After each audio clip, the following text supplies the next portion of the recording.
Beka kuqalile ukuthi izifundo zesayensi ye-neuroscience ziveze ukuthi ubuchopho bethu abukwazi ukuhlukanisa phakathi kokucabanga nokwenzeka kwangempela. Lokhu kusho ukuthi lokho okubonayo engqondweni kungaba nomthelela omkhulu empilweni yakho yangempela. Uma lokhu kubonakala kuyinto engacacile, hlala nami kuze kube sekugcineni kwaleli vidiyo, ngoba engizokwabelana ngakho kungashintsha ngokuphelele indlela obheka ngayo imali. Le ndlela ethatha imizuzu eyisishiyagalolunye kuphela inamandla okuguqula impilo yakho yezimali kuze kube phakade. Cabanga uvuka njalo ekuseni wazi ukuthi imali iza kuwe ngendlela elula nengokwemvelo, kube sengathi konke kwenzeka ngaphandle kwemizamo emikhulu. Yonke into ekhona emhlabeni engokoqobo yakhiwa kabili, kuqala engqondweni, bese kuba impela. Lokhu akukhona nje umqondo wefilosofi, kuwumgomo oqinile ongashintsha indlela obheka ngayo ikhono lakho lokudonsa ingcebo nokuchuma. Uma uvumela ingqondo yakho ukuthi ibone ngokucacile lokho okufisayo, usubeka umgwaqo wokuthi lokho kugcwaliseke empilweni yakho. Ngifuna uqonde amandla osenandleni yakho. Uma ubuchopho bakho bubhekene nesithombe esicacile, esinezwa imizwa, abukwazi ukuhlukanisa phakathi kwangempela nokucabangayo. Buqala ukusebenza ukuzama ukwenzela lowo mbono ube impilo yakho. Vala amehlo ucabange kahle ngalokho okufuna ngempela. Kungaba imoto yakho oyiphuphayo, noma indlu enhle, noma uhambo oluyisimangaliso, noma inkululeko yezimali ekwenza ube nomthelela kwabanye abantu. Bonisa yonke iminingwane, ukuzwa iphulethi lesihlalo semoto, ukukhanya okungena emafasiteleni endlu yakho entsha, umsindo wamagagasi olwandle ngesikhathi wohambo lwakho lwamaphupho. Zizwe sengathi konke lokhu sekuyiqiniso. Lo mkhuba awukukhuthazi nje kuphela, kodwa futhi uvuselela impendulo ethile emzimbeni wakho. Izifundo zikhombisa ukuthi uma sicabanga ngokujulile ngenhloso ethile, ubuchopho bukhulula amakhemikhali njenge-endorphin kanye ne-dopamine, okukhuthaza injabulo nentshiseko, kukubeka esimweni esikahle sokwenza isenzo. USteve Jobs wake wathi uqala noma yiluphi uhlelo ngokucabanga ukuthi luzoshintsha kanjani izimpilo zabantu. Wayebona ngokuningiliziwe isipiliyoni somsebenzisi ngaphambi kokuba abhale noma yimuphi umqondo ephepheni. Yilokho okwamenza waguqula ubuchwepheshe futhi wakha umbuso. Kodwa wena, sewake wazinika isikhathi sokucabanga ngalokho okuphuphayo ukuphila? Ngicela uchithe imizuzu eyisishiyagalolunye kuphela. Imizuzu eyisishiyagalolunye yokuxhumana nengqondo yakho yokudala, lapho uvumela khona umcabango wakho uhambe ngaphandle kwemingcele noma ukwahlulela. Lo mkhuba awona umcabango nje. Uma ucabanga, udala isithombe engqondweni esithathwa ubuchopho njengento okufanele ifezeke. Buqala ukuhlunga amathuba, futhi benza izinqumo ezikusondeza kulokho okufisayo, noma ungakuqapheli lokhu ngendlela ecacile. Kukufana nokuthi ulungisa ikhisi yakho yangaphakathi ibe seduze nendawo ofuna ukuyifinyelela. Kwake kwathiwa kimi ngeke ngiphumelele ezimali ngoba anginayo imfundo ephezulu. Ngalowo mzuzu, kwadingeka ukuthi ngenze okunye okuhlukile. Ngaqala ukucabanga impilo enothile.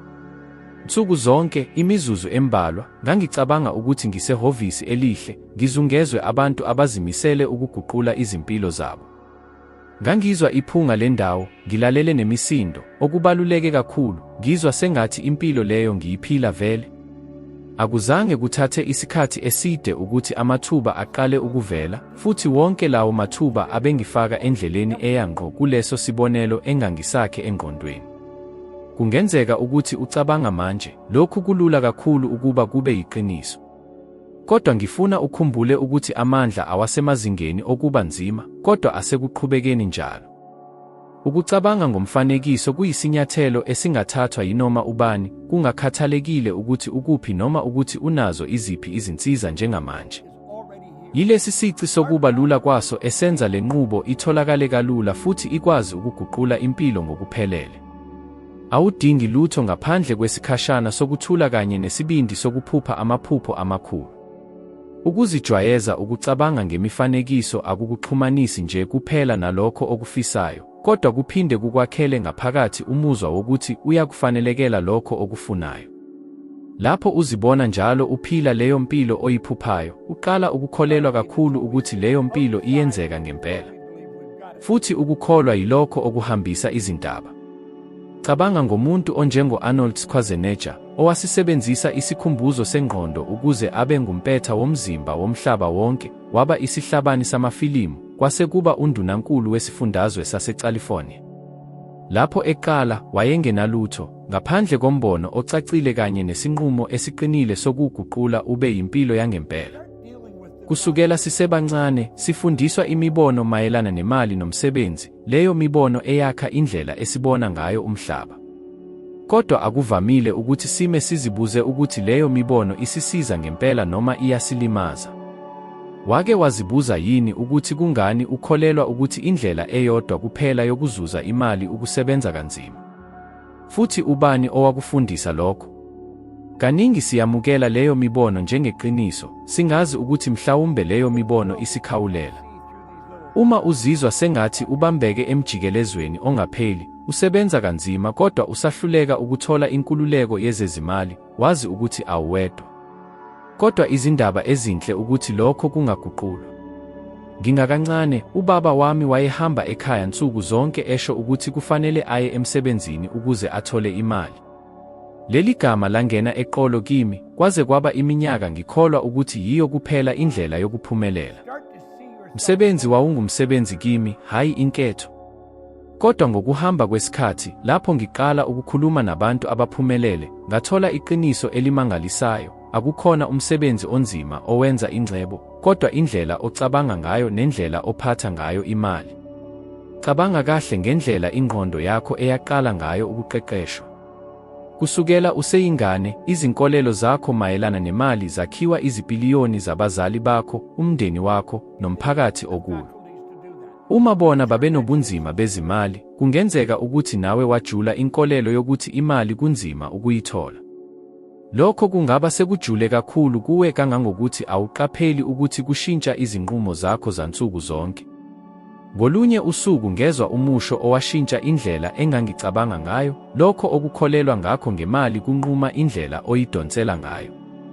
Ngaqala ukuzindla ngalokhu, ngabona ukuthi imiphumela yami yezimali ibiyisibuko nje sezinkolelo engangiziphethe kusukela ngisemncane. Lezo zinkolelo, eziningi zazo ezingaphansi kwengqondo, bezilawula izenzo zami, indlela engiziphatha ngayo, nokuthi ngicabanga ukuthi ngikufanelekela ini. Futhi nansi into ebalulekile, uma ufuna ukushintsha imiphumela yakho, kufanele uqale ngokushintsha izinkolelo zakho. Akuwenele ukusebenza amahora amaningi noma ukuthwala imithwalo emikhulu. Uma ingqondo yakho isakholelwa ukuthi imali ayivamile noma ukuthi awufanele ukuba yicebile, kuzoba nzima kakhulu ukuphuma kulowo mjikelezo. Cabanga ngoWarren Buffett. Akazange abe ngomunye wabantu abacebe kakhulu emhlabeni ngoba wasebenza amahora amaningi kunabo bonke, kodwa ngenxa yokuthi wayenendlela ehlukile yokucabanga. Wayebona amathuba lapho abanye bebona izithiyo. Wathi ngokwakhe, utshalomali oluhle kunawo wonke ongawenza, utshalomali kuwe uqobo. Futhi konke kuqala ngendlela ocabanga ngayo. Manje, ngicela ume kancane uzindla ngalokho okukholelwa kukho mayelana nemali. Zibuze, ubani owangifundisa le mibono? Ingabe lezo zinkolelo ziyangisiza noma zingivimba ekutholeni engikufisayo ngempela? Ungesabi ukungabaza lokho owake wakukholelwa, noma kube sekuyiminyaka kukuwe kusukela useyingane. Ukungabi nolwazi kwezezimali akusona isijeziso, kungukukhetha. Namuhla, lapho ulwazi luningi futhi lufinyeleleka kalula, unethuba lokuqala kabusha ukucabanga kwakho futhi wakhe impilo entsha. Konke kuqala ngezinyathelo ezincane.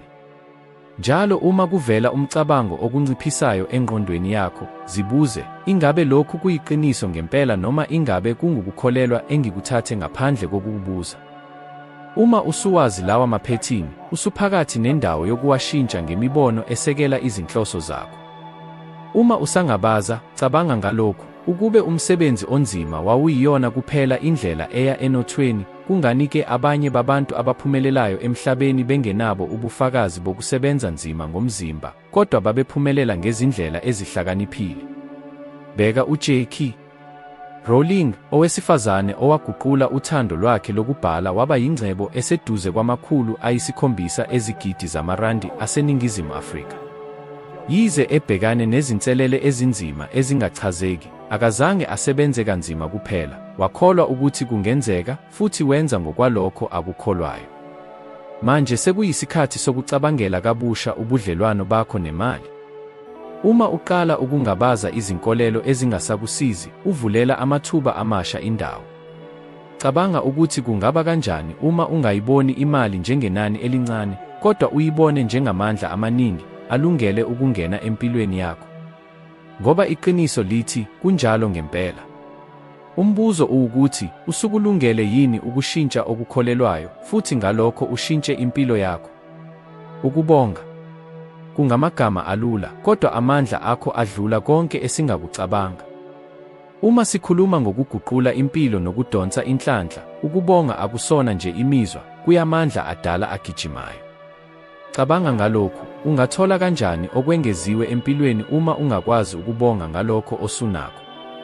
Ukubonga yindlela esebenza kahle kakhulu yokulungisa ingqondo yakho ukuba ihambisane nokuphila okunothile. Kufana nokuvula isango eliya emithonjeni engenamkhawulo. Nami ngangikade ngikuthola sengathi konke kumile. Ngabe ngibambekile empilweni engahambelani namaphupho ami, futhi ukudumala kwakukhula usuku nosuku.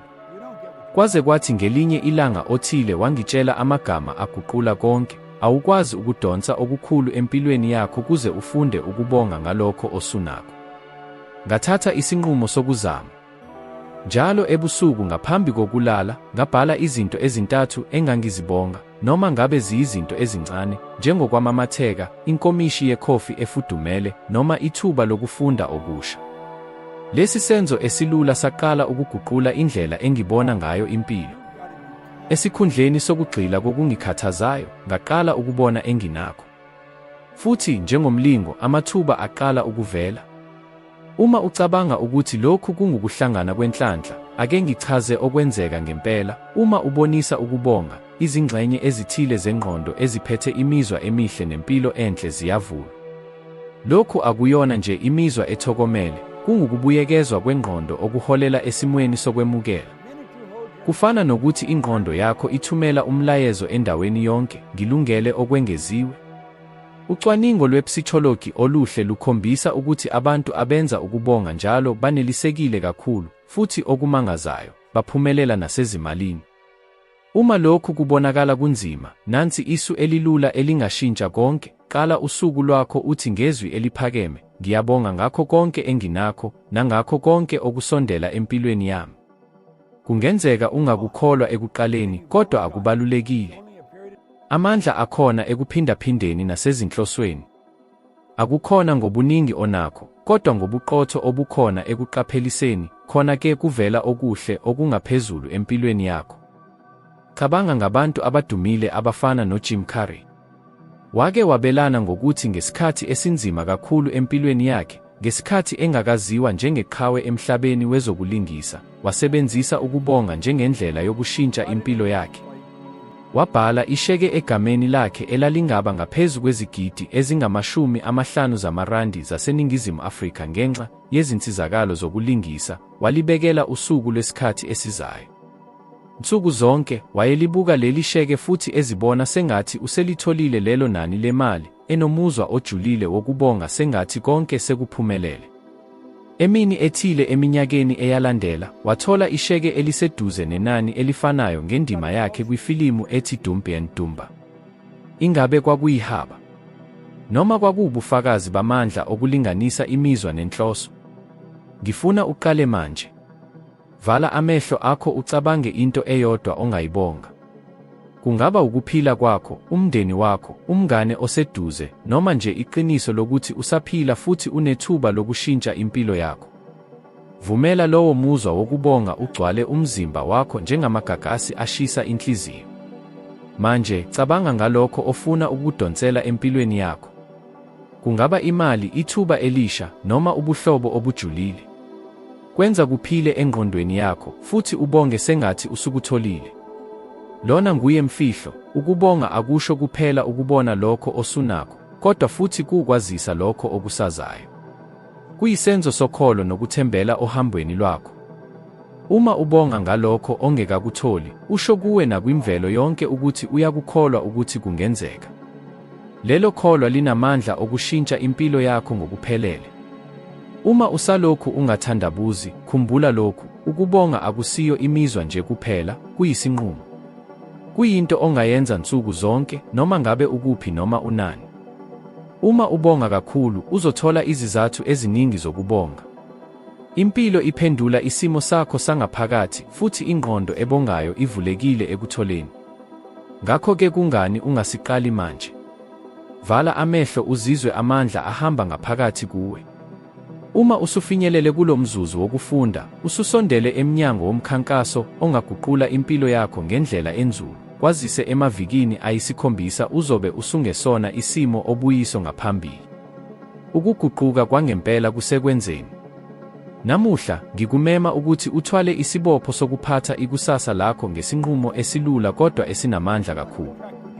Iminyaka eyisikhombisa elandelayo, uzonikezela imizuzu embalwa njalo kusihlwa ohlelweni oluvele lwabonisa amandla alo kubantu abaningi emhlabeni jikelele.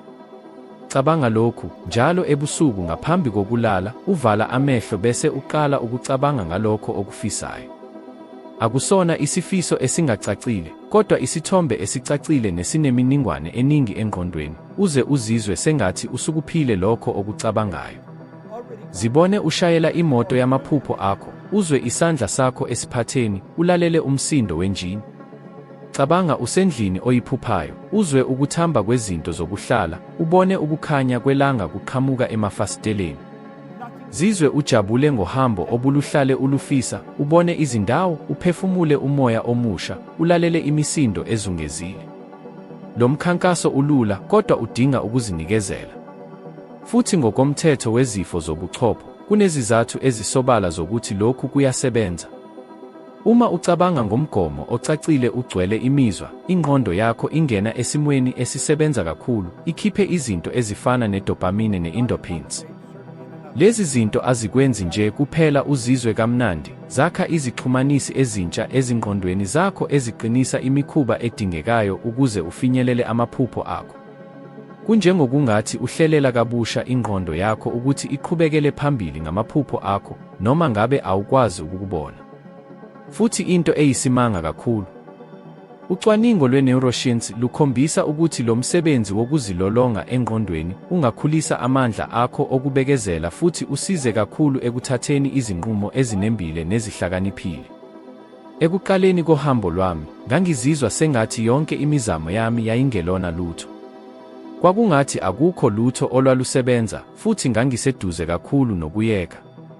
Kulapho umeluleki ethatha isinqumo sokungipha inselele elula, ukuthi ngichithe imizuzu embalwa njalo ebusuku ngibona impilo engiyiphupha ngamehlo engqondo. Angisoze ngakukhohlwa akwashiwo, Bob, awukwazi ukudala into ongakwazi ukuyicabanga. Ikusasa lakho lixhomeke ekucaceni kombono wakho. Nakuba ngangingenasiqiniseko, nganquma ukuzama. Izinsuku eziyisikhombisa zilandelana, ngangihlala phansi ubusuku ngabunye, ngimaqise yonke into engifisa ukuyiphila. Ekupheleni kwaleyo sonto, ngaqala ukubona izinguquko ezincane. Kwavela ithuba engangingalilindele, abantu baqala ukuxhumana nami bezongabelana ngemibono, futhi okubaluleke kakhulu, ukuzethemba kwami kwanda ngendlela engakaze ngiyibone. Ngifuna nawe uzizwele lokhu. Phakathi nalezi zinsuku eziyisikhombisa, zinikele ngokuphelele kule nqubo. Akukhona nje ukuphupha, kuwukuzizwa, ukukholwa, nokuthatha isinyathelo. Lapho wenza lokhu, uthumela umlayezo ocacile emhlabeni, futhi okubaluleke kakhulu, kuwena uqobo ukuthi usukulungele ukwamukela. Okumangalisayo ukuthi lo mkhuba awuthinti nje imizwa yakho kuphela, kodwa futhi uthinta izinqumo ozithathayo usuku nosuku, ngokuvamile ungaboni. Uqala ukuhambela ngqo kulokho okufisayo ngaphandle kokuhlela ngamabomu. Baningi abantu abasebenzise le ndlela bathola imiphumela emangalisayo. UMichael Phelps, ongumpetha wokubhukuda we-Olympics, onezindondo eziningi kakhulu emlandweni, wathi ubesebenzisa ukuvezwa kwengqondo njalo ebusuku ngaphambi kokulala. Wayengacabangi nje ngemijaho yakhe, wayezizwa amanzi, ezwa imiphokopho yezethameli, futhi ezizwa injabulo yokunqoba.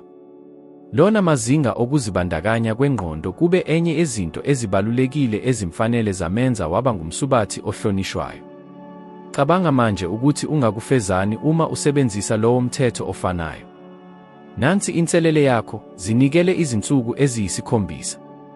Khetha isikhathi esithule ngaphambi kokulala, vala amehlo akho, ungene empilweni ofuna ukuyakha. Zizwe yonke imininingwane, wonke umzwa.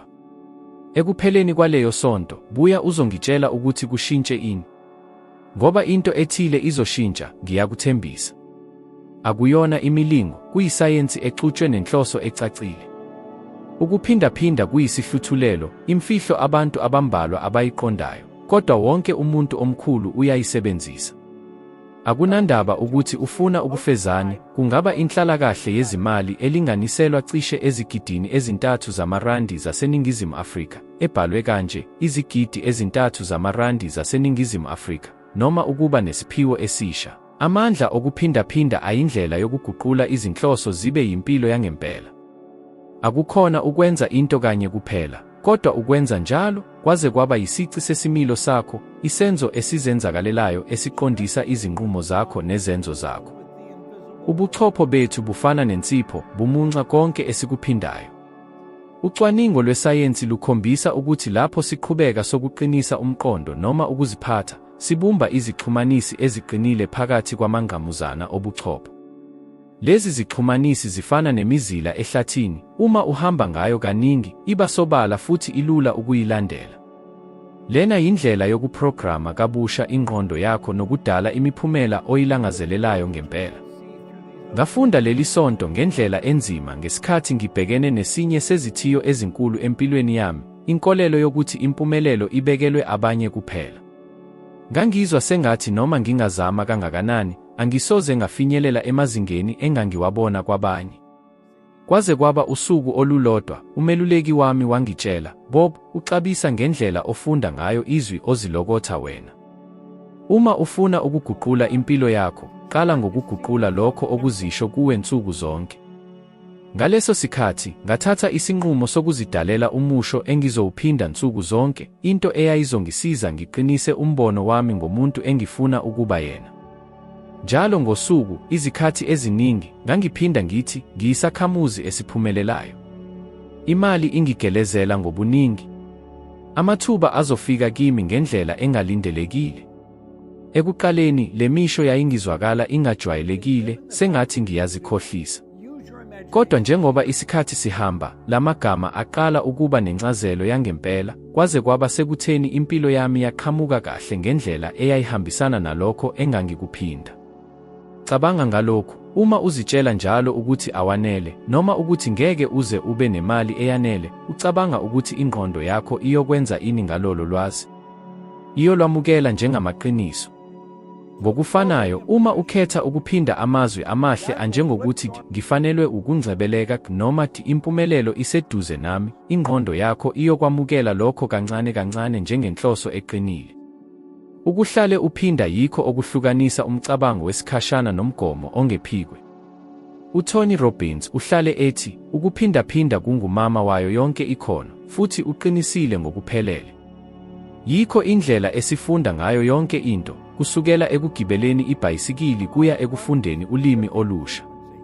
Pho-ke, kungani singasebenzisi lo mqondo ofanayo ekushintsheni indlela esicabanga ngayo ngemali nangempumelelo? Uma ufuna ukuhlala impilo ecebile, qala ukuphinda usuku nosuku izisho ezisekela lowo mbono. Ngifuna ukukucela ukuthi uzame into elula kodwa enamandla kakhulu. Khetha isisho esihambisana nalokho ofuna ukukuzuza. Kungaba yinto efana nokuthi, ngihudulela ubuningi empilweni yami noma ngiyabonga ngokugeleza okungapheli kwemali eza kimi. Bhala lesi sisho ephepheni, usibeke endaweni ozoyibona nsuku zonke, esibukweni sokugezela, esikrinini sekhompyutha, noma esondweni semoto. Futhi njalo uma usibona, usiphinde ngokuzimisela. Noma uma ekuqaleni singazwakala singamandla, qhubeka. Amandla okuphindaphinda avelela ekungapheli. Ukuphindaphinda akugcini ngamazwi kuphela, kubandakanya nezenzo. Cabanga uma usuku ngalunye unikezela imizuzu embalwa ukuveza umcabango wokuthi uyaphi, ukubonga, nokwenza izinyathelo ezihambisana namaphupho akho. Ukuphindaphinda ngakunye okuncane kuqinisa ukuzibophezela kwakho, kwakha umfutho, futhi ekugcineni, kushintsha umzamo wakho ube imiphumela emangalisayo. Uma usanamahloni noma ungakholelwa, khumbula lokho okuphindayo yikho okwakha ubuwena. Lokho okwenzayo, okushoyo, nokucabangayo njalo, kwenza kube sobala ukuthi ungubani nokuthi udonsa ini empilweni yakho. Ngakho-ke ngicela ungitshele, namuhla uziphinda ini kuwe? Ingabe lokho okukusiza ukuba wakhe impilo oyifisayo, noma kukugcina ubambekile emaphethelweni empilo ongafaneleki kuyo? Unamandla okwenza ukukhetha. Futhi uma ukhetha ukuphinda izinto ezikusondeza ezinhlosweni zakho, usuthatha isinyathelo esibalulekile ekuguquleni impilo yakho. Njengoba ucabangisisa ngalokho osanda kukufunda lapha, ngifuna ukukhumbuza, uhambo lwakho alupheli lapha. Kuhlale kukhona elinye igxathu, elinye izinga ekukhuleni nasekuqondeni kwakho. Ividiyo elandelayo evela esikrinini sakho manje iyisimemo sokuthi uqhubeke. Khona lapho uzothola okuthile okungakwenza ube ngcono ngo% elilodwa kunendlela obuyiyo namuhla, futhi siyazi ukuthi intuthuko eqhubekayo yileyo edala imiphumela emangalisayo. Ngiyabonga ngokuba lapha, ngokuthela isikhathi sakho kulokho okubaluleke ngempela, wena uqobo nesikhathi sakho esizayo. Ngizokulindela kwividiyo elandelayo. Masiqhubeke ndawonye kulo hambo siye empilweni oyifanele ngempela.